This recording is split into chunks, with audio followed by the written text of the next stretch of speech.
Hola, hola, mi nombre es Daniel Madrigal, bienvenidos a la Central de Enfermería. Hoy vamos a dar una nueva clase. En esta materia hablaremos sobre la enfermería en la investigación comunitaria. Así que si te gusta lo que tenga que ver con salud pública, con epidemiología o relacionado con la comunidad, te invito a que te quedes a ver este primer capítulo. ¿Qué temas son los que vamos a abordar en este primer video? Principales problemas de salud pública a nivel nacional y a nivel estatal. Panorama epidemiológico con 3 enfermedades con la mayor morbilidad y mortalidad en México. Y por último, la metodología de Hanlon. Mi nombre es Daniel Madrigal y comencemos con este video. ¿Por qué es tan importante hablar sobre este tema? Porque nosotros como profesionales de la salud y sobre todo como enfermería tenemos la obligación de poder prevenir la enfermedad, porque nosotros somos este canal de comunicación con el paciente, porque esto ocurre y a veces no nos damos cuenta, ya que nos enfocamos más a cuando la persona está enferma en vez de prevenir la enfermedad. Y aparte, como enfermeros y como la mayoría del sector salud,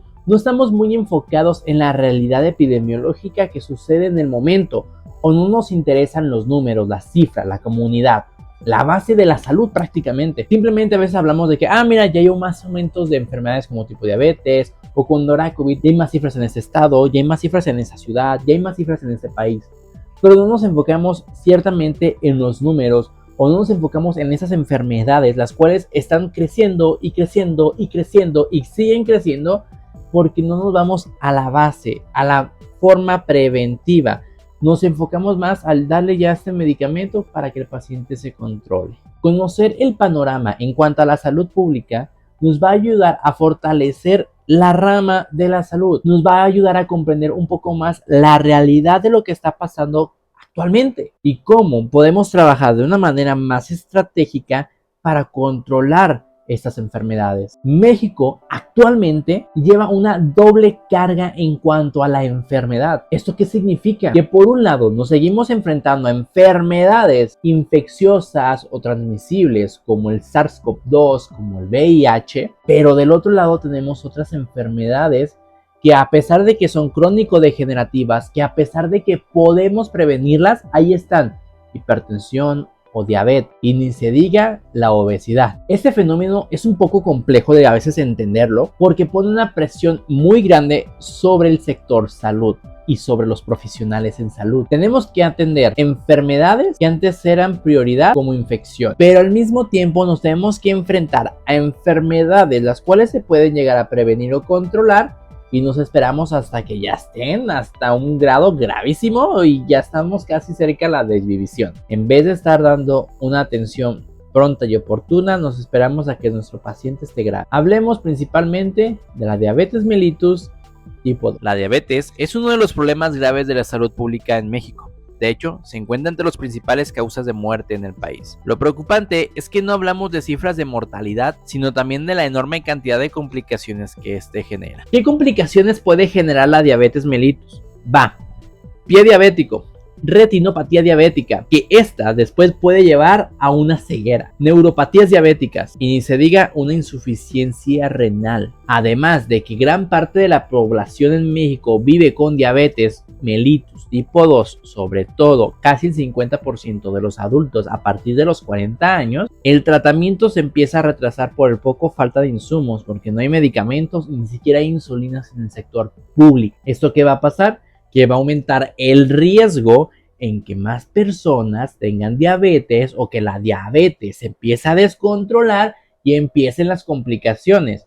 Y es que también no nos enfocamos desde la base, que es la educación primaria, secundaria, preparatoria, para poder llegar a prevenir estas enfermedades. Sabemos que muchos o la gran cantidad de las personas que son mexicanas tenemos este gen de la diabetes.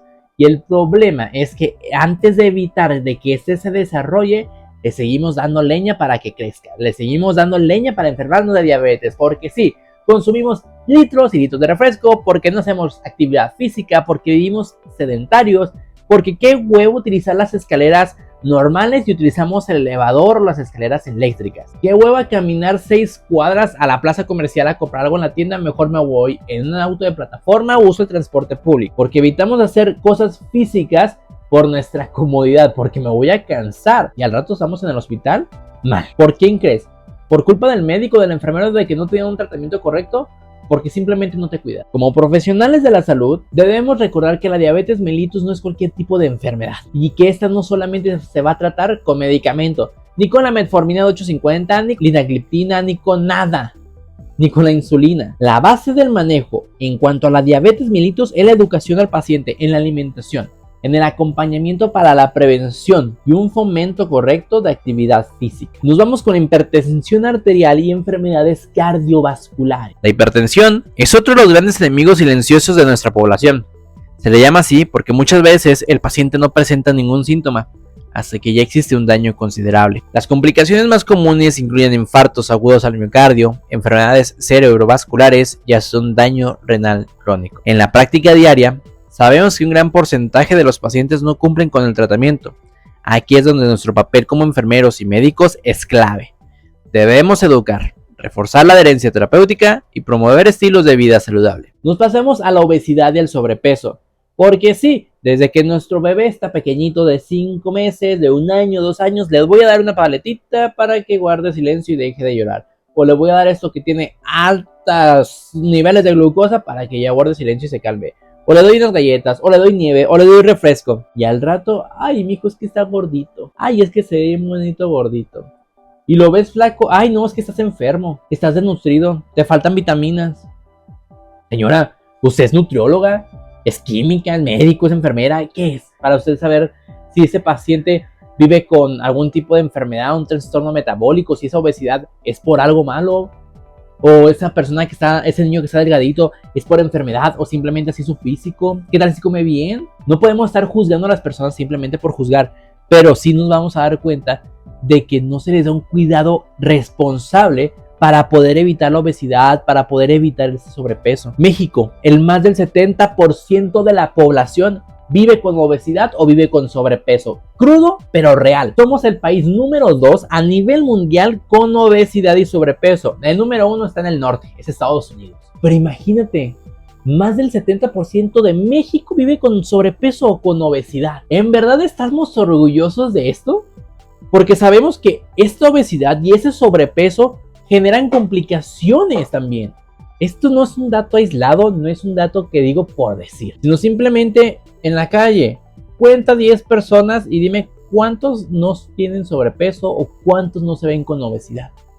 Es un dato crudo y perdón que yo lo diga, pero es que es real. Y esto después va a generar enfermedades crónicas. La obesidad aumenta el riesgo en diabetes, el riesgo en infartos, en problemas de hipertensión y hasta el cáncer. Y como profesionales de la salud tenemos el trabajo de nosotros educar al paciente para generar estilos de vida saludable, alimenticios y de actividad física. Y decirles que este no es un problema estético, esto es una enfermedad crónica, la cual va a después generarte complicaciones. No es porque todos tenemos que vernos como un modelo, no es que nos queremos ver como un modelo, sino simplemente cuidar nuestra salud. Porque yo sé que hay mucha gente que a veces ataca este problema de la obesidad porque ese es el estereotipo que nos quieren dar las personas, que todos tenemos que estar delgados. No, es que hay personas, así te lo digo, pueden tener un índice de masa corporal bien, pero a lo mejor tienen algún trastorno hormonal, el cual no nos permite a lo mejor bajar de peso y se puede contrarrestar. Siempre y cuando le des un manejo con tu nutriólogo, con tu médico, con tu endocrinólogo, con tu internista, con quien quieras. Para eso existen los profesionales de la salud, para eso existe tu nutriólogo, para eso existe tu odontólogo, porque también tiene que ver eso. También existe tu psicólogo. Nadie está promoviendo la gordofobia, simplemente estamos promoviendo el cuidado en tu salud. Tenemos que buscar estrategias las cuales sean claves para que el paciente entienda de que estamos cuidando de su salud, de que queremos evitar riesgos cardiovasculares, de que queremos evitar riesgos de hipertensión, de diabetes, de cáncer, desgaste en rodillas, desgaste en espalda. El cáncer también es uno de los problemas más frecuentes en México, sobre todo el cáncer de mama, el cáncer de próstata y el cáncer cervicouterino. El problema de esto es que hay demasiados casos, algunos son muy aislados, Algunos ya cuando se diagnostican ya están en etapas muy avanzadas porque no existe este método de prevención, ya que por recursos es muy limitante a veces el tratamiento y el seguimiento de estos tipos de cáncer. ¿Por qué ocurre esto? Porque hay falta de programas en cuanto a detención temprana. Porque existe mucha gente antivacunas que dice que la vacuna del virus del papiloma humano te va a enfermar, cuando al contrario, previene muchísimo el riesgo de cáncer cervicouterino. Porque el hombre también tiene ahí problemitas de estigmación de, ay, es que si me tocan la próstata, eso está muy mal. ¿Cómo van a hacer eso? Amigo, existen antígenos prostáticos los cuales son en sangre. Y por si no sabías, hace poco tiempo, de hecho a partir del COVID, te recomienda que los hombres hagan el antígeno prostático a partir de los 25 años, ya que por actividad sexual por vía anal ha aumentado el número de casos de hombres menores de 30 años con cáncer de próstata. ¿Ustedes por qué creen que eso esté pasando? Por favor, déjamelo aquí abajo en los comentarios. La salud mental tiene también mucho que ver y lo hablamos hace algunos videos. No hay recursos, no hay seguimiento, no hay ninguna aportación hacia la salud mental. Más que publicaciones del día del suicidio, el día de la salud mental, ahí sí damos informes y damos pláticas y damos todo, pero ya al día siguiente se acabó. Durante muchos años ese es uno de los problemas principales también de salud pública y no se les da la atención requerida. ¿Por qué será? ¿La paga? ¿Los recursos? ¿Hay pocos psicólogos o psiquiatras? Me deja mucho que pensar. Aunque podamos pensar de que hay problemas de salud que ya son del pasado, las enfermedades transmisibles siguen ahí presentes, como cuáles: VIH, COVID, tuberculosis. A pesar de que existen avances en la ciencia, avances en la medicina, vacunas, estas siguen por miedo a la información, por miedo al saber si tienen o no la enfermedad, por la automedicación, por el autodiagnóstico, porque me metí a ChatGPT, googleé qué síntomas tengo y me dijo que tenía cáncer. Todo esto es parte de la educación que nosotros debemos generar a la comunidad como personal de enfermería. Ahora que entendemos un poquito más del panorama de México, porque estas son las principales enfermedades en México, nos vamos a las principales del estado de Jalisco que van en el mismo orden: la diabetes mellitus, las enfermedades por cáncer, sobre todo cáncer de mama y cáncer de próstata. Nos vamos con enfermedades infecciosas como lo son la tuberculosis en Jalisco y sobre todo los problemas de salud mental. Somos una gran urbe en las ciudades principales de México. Los problemas de salud mental para mí estarían entre el top 2 o top 3. Pero es que no se les da un seguimiento y a veces no se les da un diagnóstico. Se autodiagnostican por lo que vieron en internet, por el test que se hicieron, o porque un influencer, psicólogo, una pseudociencia que empieza con neuro, no sé, cualquier cosa así, le dijo que era TDAH. Ya ves que hay mucha gente que se autodiagnostica con TDAH o con otras cosas. Eso también genera problemas mentales. La salud mental no es un juego. No es como que apago y prendo un botón. Apago, hoy estoy deprimido, lo prendo. Apago, lo prendo. No, la salud mental no es un juego. La salud mental es algo real que hay gente que está viviendo y que nadie se está dando cuenta.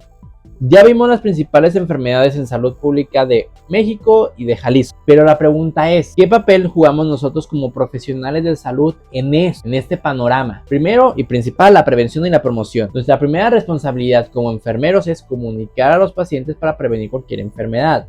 Los vamos a educar, los vamos a dar recomendaciones en cuanto a alimentos, en cuanto a actividad física, ante qué pruebas se puede realizar para poder diagnosticar la enfermedad. En general, estilos de vida saludable. Nos vamos a la detección temprana, en realizar los estudios de laboratorio, hemoglobinas glucosiladas, electrocardiogramas, PSAs para el cáncer de próstata, mastografías, mamografías. O sea, existe una gran rama para nosotros poder prevenir cualquier enfermedad. No ocupamos la autorización de un médico para realizar estos procedimientos. Si tenemos los conocimientos y el material, se realizan sin ningún problema y la información se la damos después al médico porque nosotros no podemos dar el diagnóstico. En general, una atención integral. No solamente es dar el cuidado, sino generar una atención, algo que englobe todo. Y es que no solamente se trata de dar medicamentos y dar una recomendación alimenticia, sino de integrar todos los aspectos psicosociales, sociales y de profesionales de la salud. Incorporar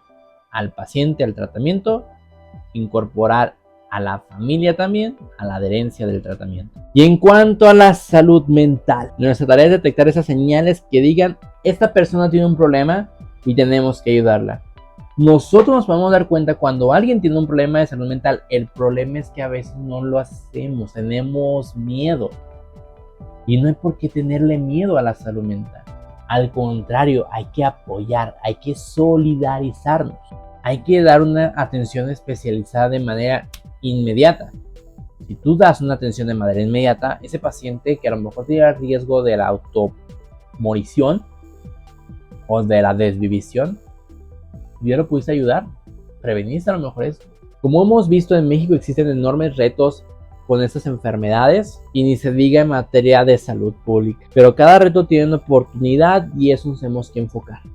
Ver esas oportunidades, ser objetivos y darle con todo. ¿Darle con todo en qué? En la prevención, en la educación y en un acompañamiento al paciente. No simplemente le voy a dar esos cuidados, ese medicamento y me voy. No, vamos a enfocarnos y estar directo con el paciente, dando una atención adecuada, dando un seguimiento y acordándonos de nuestro paciente, porque nuestro paciente nos necesita para poder sobrevivir, hoy para salir adelante con su vida. Porque tú bien a gusto terminas tu turno y llegas a tu casa, pero ¿y la paciente? ¿Y el paciente? No, hay que acompañarlos. Así que te invito en este momento a reflexionar y me respondas esta pregunta en la cajita de los comentarios. ¿Qué problemas de salud pública es el que más te enfrentas en tu práctica diaria?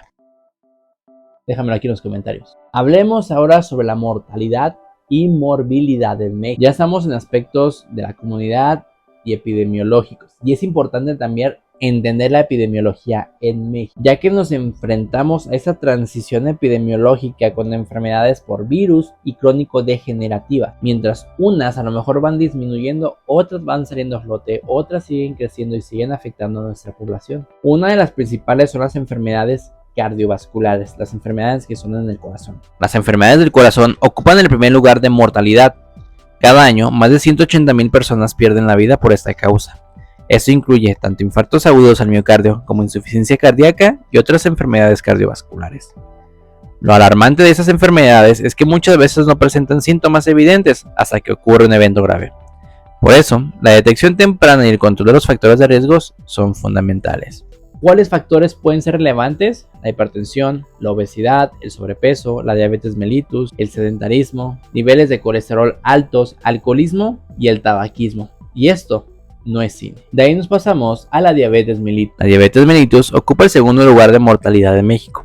Cada año, más de 110,000 personas fallecen a causa de esta enfermedad, y muchas de ellas podrían haberse prevenido complicaciones con un diagnóstico temprano y un control adecuado. La diabetes no solo afecta la glucosa en sangre, sino también que sus complicaciones son múltiples y graves, como la insuficiencia renal crónica, neuropatías, retinopatía que puede llevar a la ceguera, pie diabético que termina en amputación y problemas cardiovasculares que aumentan la mortalidad. Está fuerte esta práctica, está fuerte esta clase porque vemos este panorama de salud en la actualidad, donde a veces aumentan los impuestos a otras cosas, pero no se les da a quienes se debería de dar.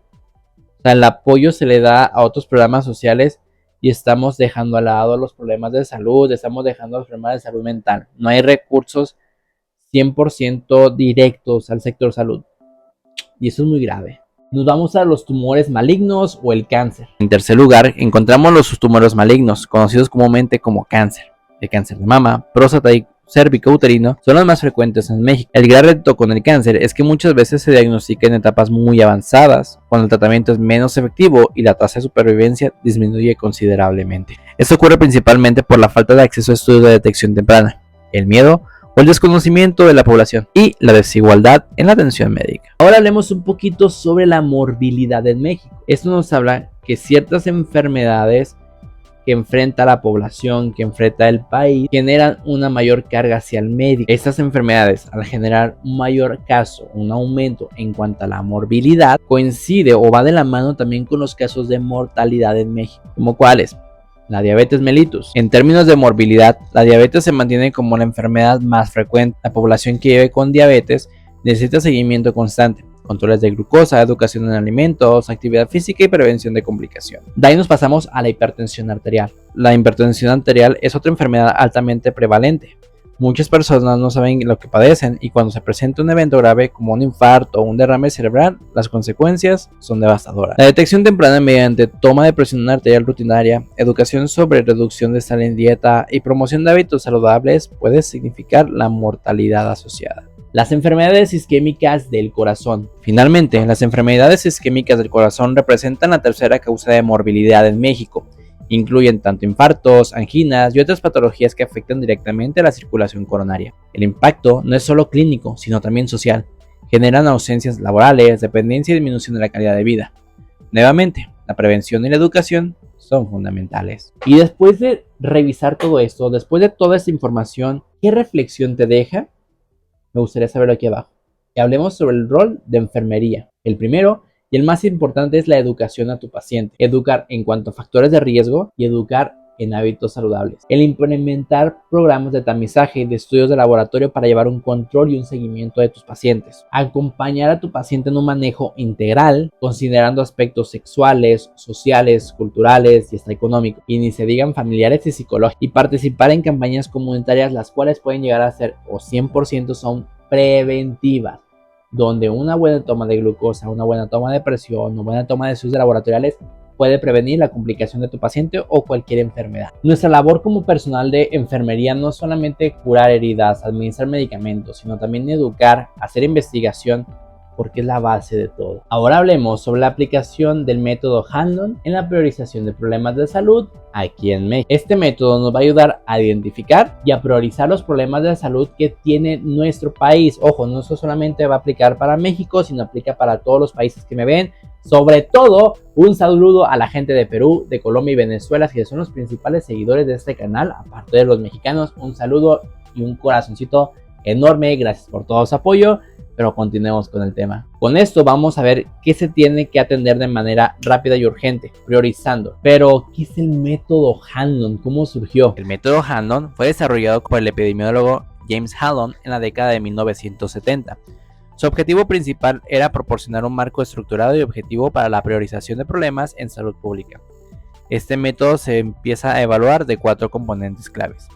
Magnitud del problema. ¿Qué es lo que vamos a ver en la magnitud del problema? Este se va a referir al número total de personas afectadas por una condición en salud. Y este se va a evaluar siempre de una escala del 0 al 10, donde 10 corresponde al 50% de la población infectada y 0 para una afectación menor. Igual lo están viendo aquí en la diapositiva. Este componente lo que nos va a ayudar es generar una medida cuantitativa de la extensión del problema de salud. De ahí nos vamos al siguiente componente, la severidad del problema. Aquí es donde se va a evaluar la gravedad del problema de salud o la condición de salud, y esto se va a considerar en estos aspectos: la mortalidad, el número de muertes que está generando la enfermedad, la morbilidad, que es la prevención a la enfermedad, la incapacidad, que es el grado de discapacidad o limitación funcional que causa la condición, y el costos por asociado. Esos son los gastos directos que se van a dar relacionados con el tratamiento y manejo de la condición. Le vamos al siguiente componente, que es la eficacia de la solución. Aquí es donde vamos a ver las intervenciones que vamos a realizar como profesionales de la salud, como enfermeros, como médicos, para controlar o eliminar el problema de salud, y se va a evaluar de una escala de 0.5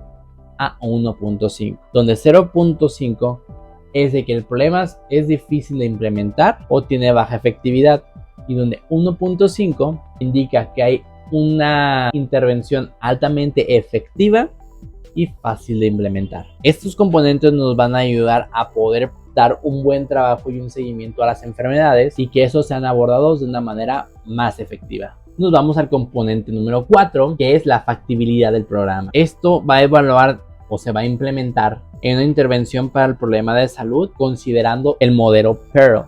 PEARL. P de pertinencia, E de factibilidad económica, A de aceptabilidad, R de recursos disponibles y la L de legalidad. Cada uno de esos factores se evalúa del 0, donde los valores más altos van a indicar una mayor factibilidad. Hablemos de la puntuación de prioridad: A más B por C por D. A es considerado como la magnitud del problema, B la severidad, C la eficacia, D la factibilidad. factibilidad. Esta puntuación nos va a permitir comparar diferentes problemas de salud y determinar cuáles deben ser abordados con urgencia y cuáles deben ser manejados como una etapa posterior. ¿Cómo vamos a aplicar el método Hanlon? Bien, vamos con el ejemplo. Problema de salud: infección respiratoria aguda en niños menores de 5 años. En A tenemos la magnitud. Se estima que el 15% de los niños menores de 5 años en la comunidad presentan insuficiencia respiratoria aguda. Esto corresponde a una puntuación de 8. La B, severidad. La insuficiencia respiratoria aguda son una de las principales causas de morbilidad y mortalidad en la población, con una alta hospitalización. Corresponde a una puntuación de 9. C, eficacia de la solución. Las intervenciones disponibles como la vacunación, el tratamiento oportuno, han demostrado ser efectivas en la prevención y manejo de la IRA. Esto corresponde a una puntuación de 1.5. D, factibilidad del programa. Las intervenciones son pertinentes, económicamente viables, aceptables de la comunidad y cuentan con recursos necesarios y son legales. Esto corresponde a una puntuación de 1. Entonces vamos a evaluar A más B y lo que salga de ahí se va a multiplicar por C por D. Ya es como tenemos una puntuación. ¿Cuál es el rol del profesional de enfermería? Como en todos, la educación. Lo más importante, el realizar diagnósticos oportunos en la salud comunitaria, el aplicar métodos como el método Hanlon para priorizar los problemas en salud pública, colaborar con otros profesionales de la salud, trabajar de la mano, es lo que necesitamos, y evaluar el impacto que generan las intervenciones de enfermería con tu comunidad. Al adoptar este enfoque basado en evidencia, podemos contribuir significativamente a la mejora en salud, en su atención. Para profundizar un poquito en el método Hanlon y en su aplicación, te recomienda ciertos recursos como la revista Vertientes, la revista Panorámica de Salud Pública y la Organización Panamericana de Salud. ¡Wow! La verdad, qué buen video para empezar esto de la salud comunitaria. Bueno, no es salud comunitaria, sino es enfermería en la investigación comunitaria. Me gusta mucho la epidemiología y la salud pública y creo que este video va a estar muy interesante. Si te gustó, házmelo saber aquí abajo en los comentarios. Quiero que respondas todo lo que te pregunté porque creo que fue una muy buena clase. Igual, cualquier cosa, cualquier duda, cualquier pregunta, házmelo saber aquí abajo en los comentarios. Suscríbete al canal, regálame un like, que es lo más importante para mantener a flote este barco. Y nos vemos en un próximo video. Mi nombre es Daniel Madrigal.